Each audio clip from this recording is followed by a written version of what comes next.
Most beginners chase trends after they are obvious. Professionals position themselves while the move is still being prepared. A trend is not a line on a chart. It is the visible result of accumulation, confirmation, and disciplined timing. For example, price holds firm on reactions, advances on expanding volume, and pulls back on diminished effort. This is the market inviting participation. Follow these 4 rules and you stop guessing tops and bottoms and start riding the wave. The public is habitually late, not because opportunity is absent, but because preparation is invisible to the untrained eye. The trend, which so many attempt to chase once it is in full stride, is already well advanced by the time headlines, indicators, and enthusiasm confirm its presence. I must emphasize at the outset, a trend does not begin at the breakout it is revealed there. Its origin lies much earlier, in periods of quiet, deliberate preparation.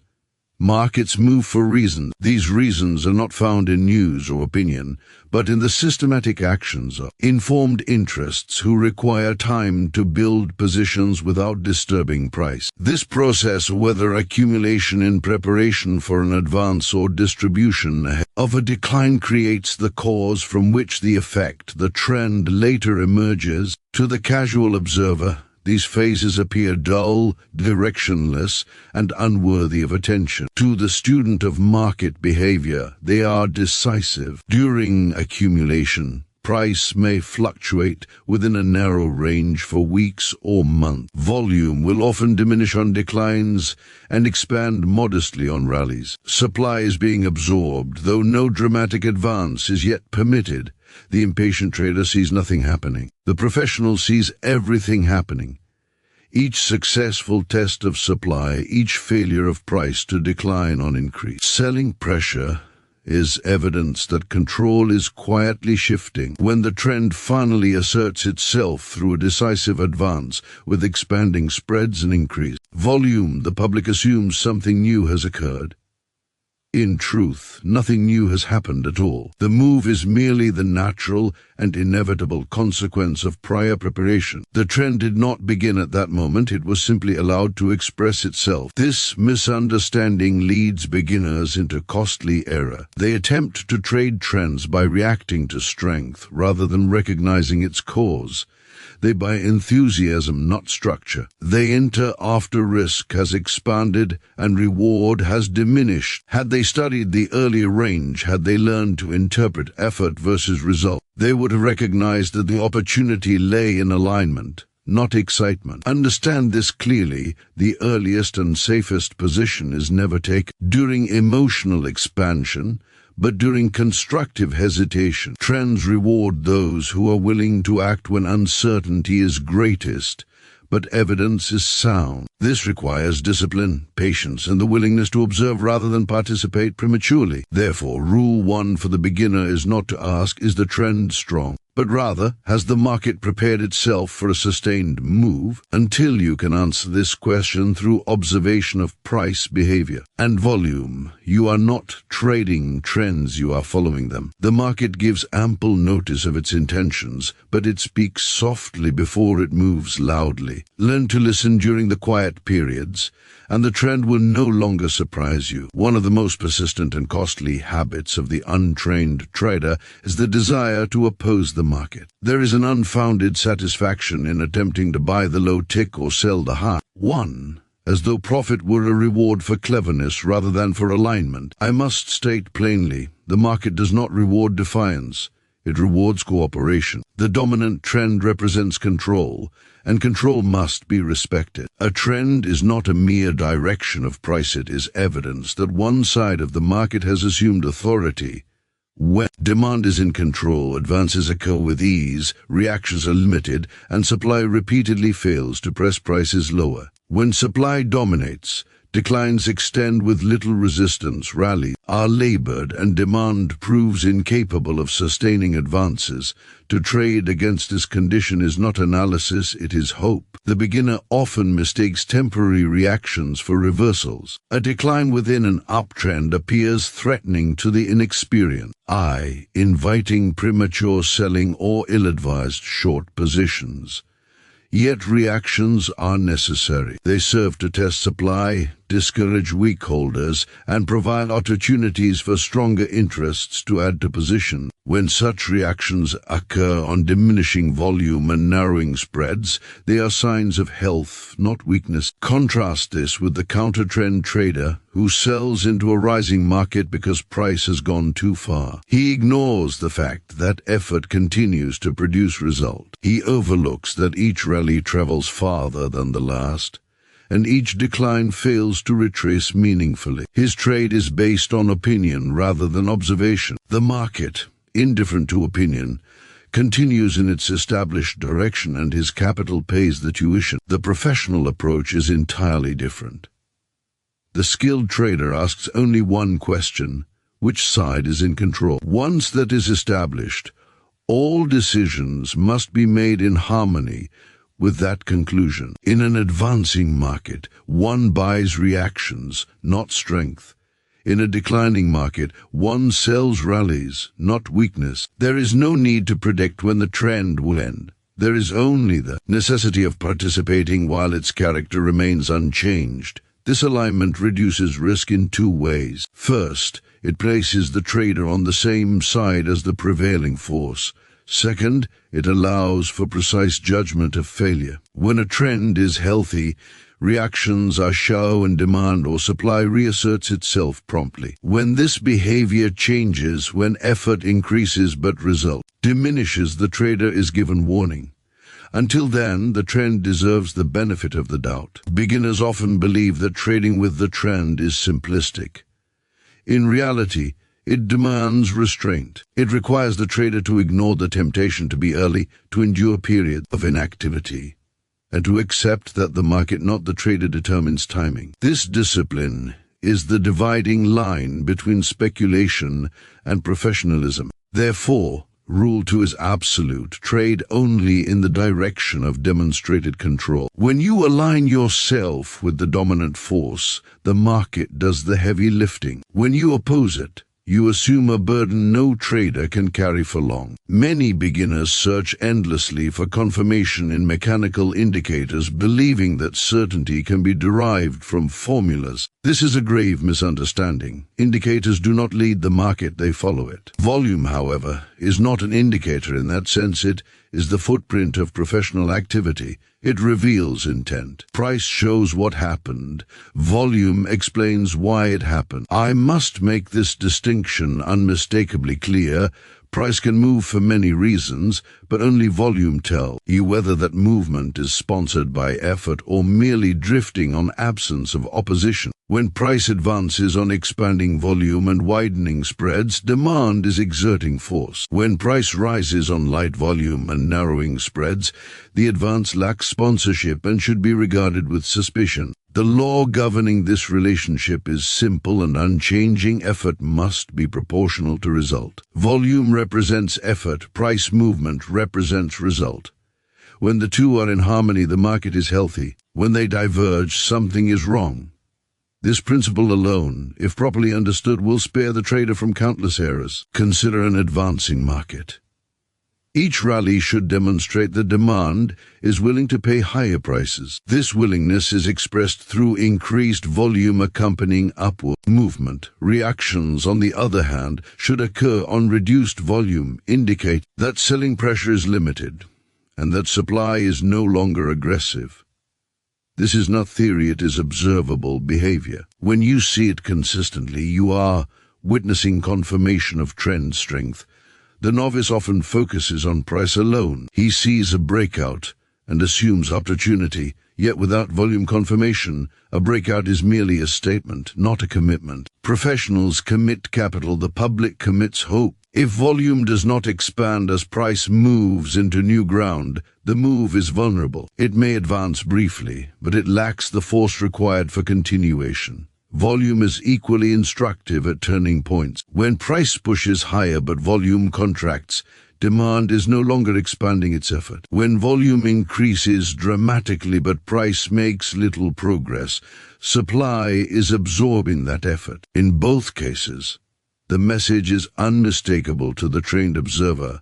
Continuation is in question. The public, meanwhile, remains fixated on price and is surprised when the market reverses. It must also be understood that volume should be interpreted in context, not in isolation. High volume is not inherently bullish or bearish.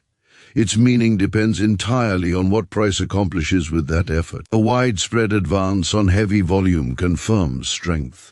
A narrow spread advance on the same volume warns of opposition. The market always tells the truth, but only to those who know how to listen. Therefore, Rule 3 is not to seek confirmation from lagging tools, but to study the direct relationship between effort and result. Volume is the clearest window into professional participation. When it confirms price, the trend is trustworthy. When it contradicts price, caution is demanded. If you learn to read volume properly, you will no longer need to predict. You will observe. And when observation replaces opinion, trading becomes a disciplined study of cause and effect rather than a gamble on appearances. One of the most damaging impulses in speculation is the urge to act when emotion is highest. The beginner is drawn irresistibly to motion, wide spreads, rising prices, and public excitement. He mistakes activity for opportunity. I must correct this error plainly.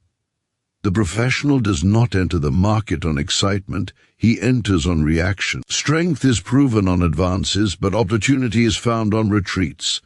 A healthy trend does not move in a straight line. It progresses through a series of advances and reactions, each serving a purpose.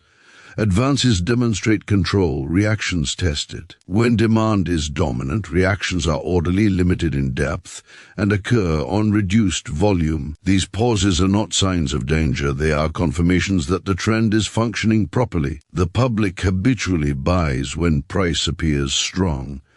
By doing so, it accepts maximum risk and minimal protection. Emotional buying occurs after price has already traveled some distance. Often when professional interests are no longer aggressive buyers, the result is predictable, the inevitable reaction follows, and the late buyer finds himself immediately under pressure. He then blames the market when the fault lies in his timing. The correct approach is the opposite. Once strength has been demonstrated through a decisive advance accompanied by proper volume, the trader must wait. He must allow the market to react. This reaction is the market's way of answering a vital question: is supply still present? If supply has been largely absorbed, the decline will lack urgency. Volume will diminish, spreads will narrow, and price will resist downward progress. This is constructive behavior. It is at this point, not during the advance, that risk is lowest and logic is clearest. The trader is no longer guessing. He is acting on evidence. The trend has already declared itself, and the reaction provides a precise area where that declaration can be tested. If the market resumes its advance from this point, the position is aligned with strength. If it fails, the premise is invalidated quickly and with minimal loss. This discipline requires patience, which is why so few practice it. Waiting while price advances without participation feels uncomfortable to the untrained mind. Yet restraint is not inactivity, it is preparation. The professional understands that missing one opportunity is inconsequential, while entering poorly can be disastrous. In declining markets, the same principle applies in reverse. One does not sell into panic. One waits for rallies, temporary recoveries where demand proves weak, volume contracts, and upward progress is labored. These rallies are opportunities to align with the prevailing weakness, not to fight it. The market continually offers such reactions. They are the moments when emotion subsides and truth is revealed. Those who learn to act during these quiet intervals will find that trades require less effort and endure with greater ease. Therefore, Rule 4 is simple but exacting. Prove the trend first, then enter only on constructive reaction. When you abandon the need for excitement and accept the discipline of timing, the market ceases to be a source of anxiety and becomes a structured environment where cause, effect, and opportunity are clearly defined. The placing of a stop is one of the most misunderstood practices in speculation. The beginner treats it as a shield against loss, placing it arbitrarily at some convenient distance, often determined by fear rather than logic. I must make this principle exact. A stop is not protection, it is a declaration. It declares the precise point at which your judgment is proven wrong. Every trade is based upon a premise. In trend trading, that premise is simple. Control exists in one direction, and the recent behavior of price and volume confirms it. If demand is dominant, reactions should be limited, volume should contract on declines, and support should hold. If supply is dominant, rallies should be weak, volume should diminish on advances, and resistance should cap price. Your stop must be placed where this premise no longer holds true. To place a stop without reference to market structure is to abdicate responsibility. The market does not know or care how much you are willing to lose. It responds only to supply and demand. Therefore, the stop must be positioned at the level where the market's behavior contradicts your analysis. Until that occurs, the position deserves time to work. Consider an advancing trend. You have entered on a constructive reaction, volume diminished, price held above prior support, and demand reasserted itself. Your premise is that supply has been absorbed. If price now declines through that support and expanding volume and widening spreads, the premise is invalidated. Demand has failed. The stop belongs there, not 5 ticks lower, not at a round number, but at the point where evidence changes. This approach accomplishes 2 vital objectives. First, it limits loss logically rather than emotionally. Second, it prevents premature exits caused by normal market fluctuations. Healthy trends require room to breathe. Reactions, tests, and temporary penetrations are part of the process. A stop placed too close to the market is not prudent, it is vulnerable. The novice often complains of being stopped out repeatedly. This is rarely the fault of the market. It is the result of poor placement. By ignoring structure and behavior, he allows chance to govern his outcome. The professional does not tolerate such randomness. He defines risk precisely and accepts it knowingly. Equally important is the understanding that stops are not static. As a trend progresses and new levels of support or resistance are established, the premise evolves. The stop may be advanced accordingly, but only after the market has earned that adjustment through behavior. One must never move a stop farther away in hope. Hope has no place in discipline trading. There is also a psychological benefit to proper stop placement. When you know exactly why you will exit, anxiety diminishes. You are no longer reacting to every fluctuation. You are observing. This mental clarity allows you to remain aligned with the trend until evidence, not emotion, dictates otherwise. Therefore, Rule 5 is fundamental. Define risk at the point where the trend fails, not where discomfort begins. When your stop reflects logic and structure, losses become controlled, trends become tolerable, and confidence becomes grounded in method rather than outcome. In this manner, the stop ceases to be a source of fear and becomes an instrument of discipline, quietly enforcing honesty between the trader and the market. One of the greatest errors a trader can commit is the premature exit from a position driven by impatience or fear. Many beginners believe that a trend must be captured in its entirety, that any pause is a signal to close. I must state clearly, the trend continues as long as market behavior remains consistent. It is not the mere passage of time, nor the magnitude of advance that define the trend, but the persistent relationship between effort and result. A healthy trend exhibits characteristics that are readily observable to the trained eye. In an uptrend, each advance should be supported by expanding volume, each reaction should occur on diminished effort, and price should respect previously established support levels. In a downtrend, rallies should be weak and volume on declines should confirm control by supply. These behaviors indicate that the dominant force remains intact. The moment these behaviors change, the market signals that the trend is weakening. But until that moment, there is no reason to abandon alignment. The public often exits too early, motivated by emotion rather than evidence. A brief stall in price is interpreted as exhaustion, leading to panic selling. A minor pullback is regarded as reversal, prompting exits from positions that have every indication of continuing profitably. Such reactions are not mistakes of the market. They are mistakes of perception. The market provides all necessary information. The trader must only observe and interpret. Observe carefully. The trend does not end abruptly without warning. It will first show signs of hesitation. Effort increases but result diminishes. Volume expands without corresponding price advancement. Support begins to fail in an uptrend, or resistance begins to hold in a downtrend. These are the precise moments when one must consider exit. Until such evidence is presented, staying in the position aligns the trader with the dominant force rather than fighting it. Patience is therefore paramount. The trader who prematurely exits forfeits gains, but the one who understands market behavior can ride the wave with minimal interference. One must recognize that trends require tests, pauses, and minor setbacks. These are not enemies. They are part of the process by which the market confirms control. Each constructive reaction strengthens the position of those aligned with the trend and weeds out the weak holders. There is also a practical advantage to staying in the trend while behavior remains healthy. Fewer trades are required, reducing friction, commissions, and the psychological toll of overtrading. The market rewards those who can observe quietly and act decisively only when evidence demands it. Misalignment occurs not because trends end too soon, but because traders abandon them before the market itself signals weakness. Therefore, Rule 6 is absolute. Remain in the trend as long as effort continues to produce result. Exit only when volume and price behavior indicate a failure of the controlling force. This requires patience,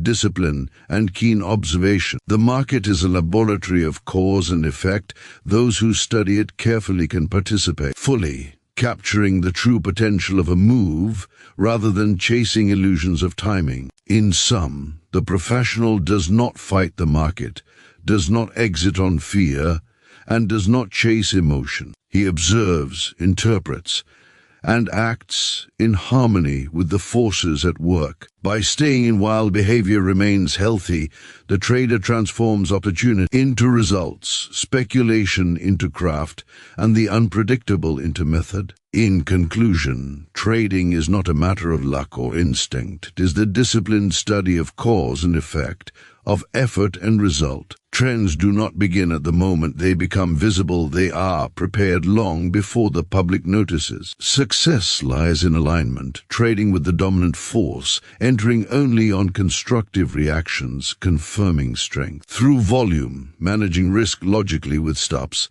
and remaining in the trend while behavior remains healthy. The market speaks constantly. The professional listens carefully. By observing quietly, acting patiently, and respecting the structure and behavior of price and volume, the trader transforms uncertainty into opportunity, speculation into skill, and fleeting moves into sustained gains. Mastery is not in predicting the market, it is in understanding it.